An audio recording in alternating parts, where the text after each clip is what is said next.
Assalamualaikum warahmatullahi wabarakatuh. Perkenalkan, nama saya Happy Nabeti sebagai perawat di RSUD Kabupaten Temanggung. Mari kita refresh kembali cara pengisian dokumentasi keperawatan. Hal-hal yang perlu dipersiapkan, yang pertama, lembar dokumentasi keperawatan, yang kedua, ballpoint, dan yang ketiga adalah stiker nama. Sebelum kita melakukan pengisian, perawat harus memberikan privasi pada pasien, kemudian mengucapkan salam dan memperkenalkan diri. Untuk tahapannya, yaitu identifikasi pasien yang meliputi nama, nomor rekam medis, tanggal lahir atau alamat yang kemudian dicocokkan dengan data pada rekam medis. Jika ada stiker, silakan pada kolom nama ditempelkan stiker. Pada video, untuk tulisan yang berwarna biru adalah contoh pengisiannya. Kemudian, beri tanda centang pada kolom jenis kelamin.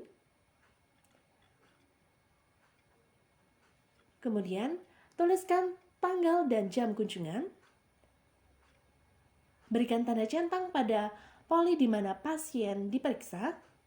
Kemudian, tuliskan keluhan pasien.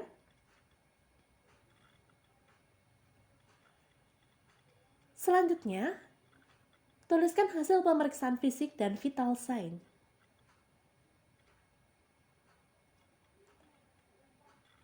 Tuliskan cara pasien masuk ke poli rawat jalan dengan memberikan tanda centang dari rumah sakit lain atau dari puskesmas.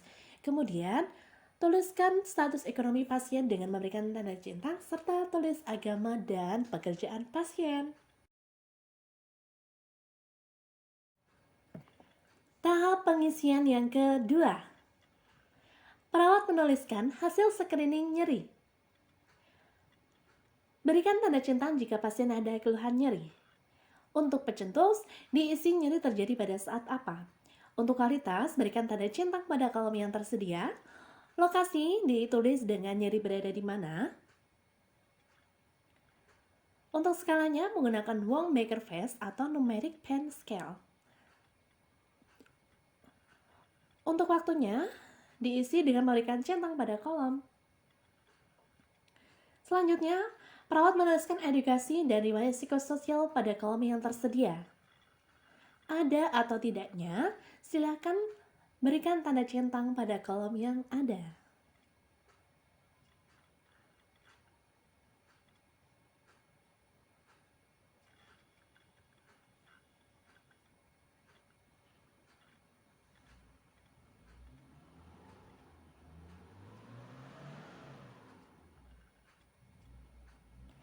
Selanjutnya, untuk riwayat psikososial, kaji kecemasan pada pasien, perasaan rendah diri, dan ada tidaknya masalah psikososial pada pasien. Tahap pengisian yang ketiga. Tuliskan screening resiko jatuh dengan menggunakan up and go score serta observasi. Berikan tanda centang pada kolom penggunaan alat bantu. Berikan tanda centang pada kolom gaya berjalan pasien. Setelah itu, tentukan total skor resiko jatuh dengan memberikan centang pada kolom yang tersedia.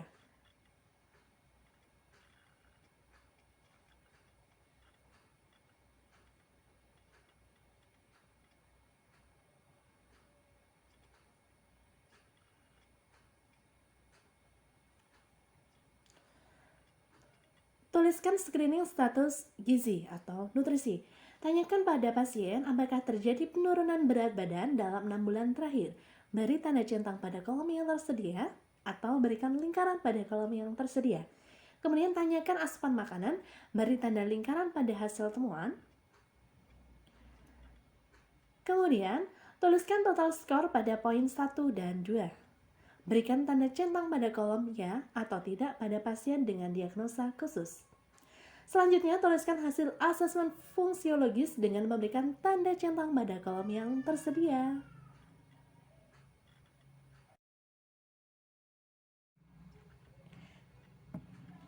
Tahapan pengisian yang keempat. Pada tahap ini, mari kita refresh kembali cara penggunaan nanda, nok, dan nik. Yang pertama, cara penggunaan nanda. Lihat pada daftar isi, cari diagnosa yang sesuai dengan keluhan pasien. Kemudian buka diagnosa tersebut.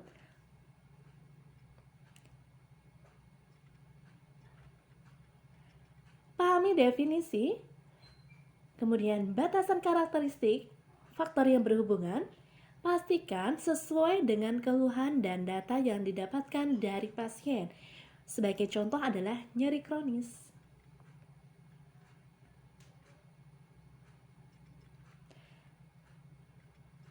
Untuk yang kedua, kita belajar menggunakan NOC. Buka daftar isi pada bagian keempat. Cari diagnosa sebelumnya, kemudian buka halaman tersebut. Contohnya, nyeri akut atau nyeri kronis. Setelah halaman tersebut dibuka, pilih kriteria hasil yang diinginkan. Contohnya seperti kontrol nyeri dan tingkat nyeri.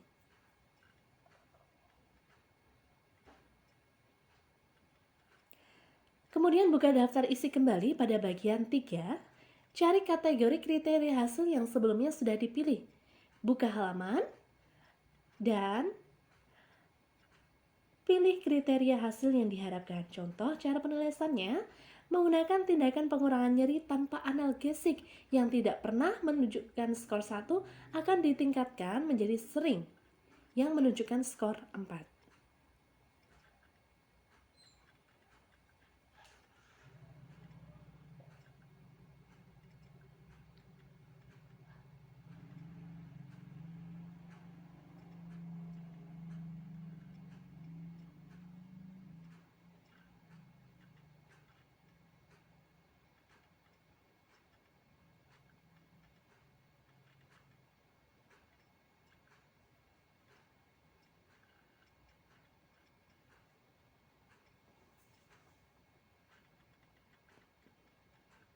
Selanjutnya adalah buku NIC.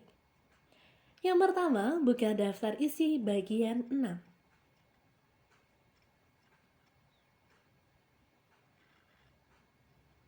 Cari diagnosa yang sebelumnya sudah ditetapkan.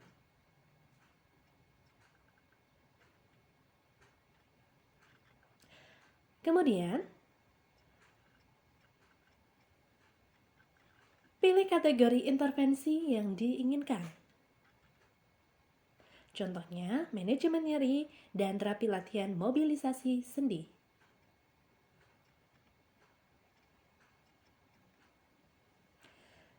Kemudian buka daftar isi kembali pada bagian 3.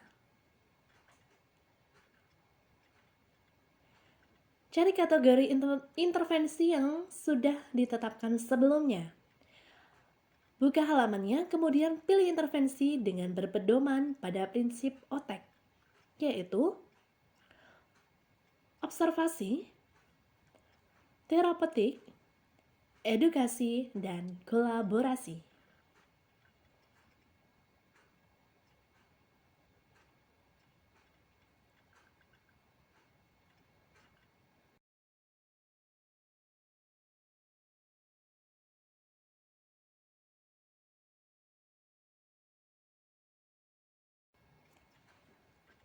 Perawat menuliskan diagnosa keperawatan dengan memberikan tanda centang pada kolom yang tersedia atau mengisikan pada kolom lain-lain sesuai dengan buku Nanda.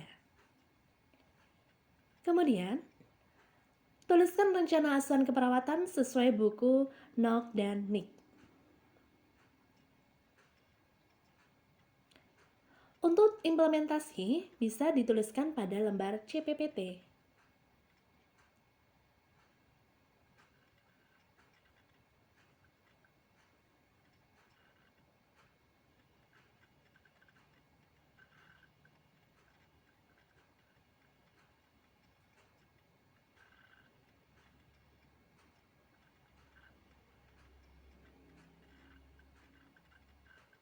Perawat menuliskan hasil implementasi dan evaluasi keperawatan yang telah dilakukan dengan format SOAP, yaitu S. Tanyakan keluhan pasien setelah dilakukan intervensi.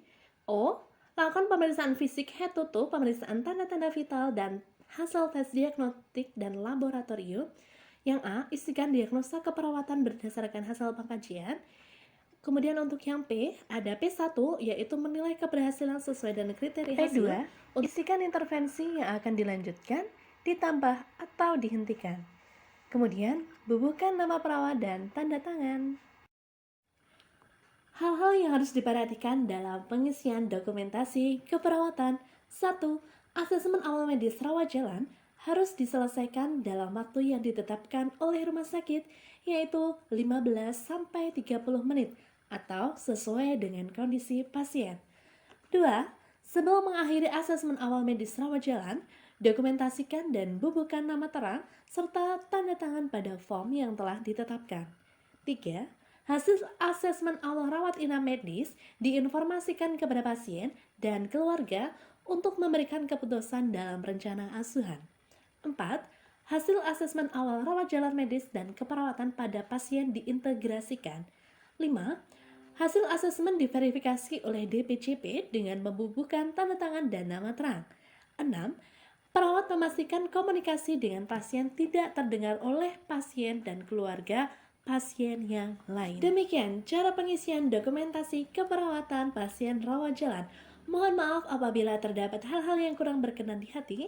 Akhirul kalam, billahi taufiq wal hidayah. Wassalamualaikum warahmatullahi wabarakatuh.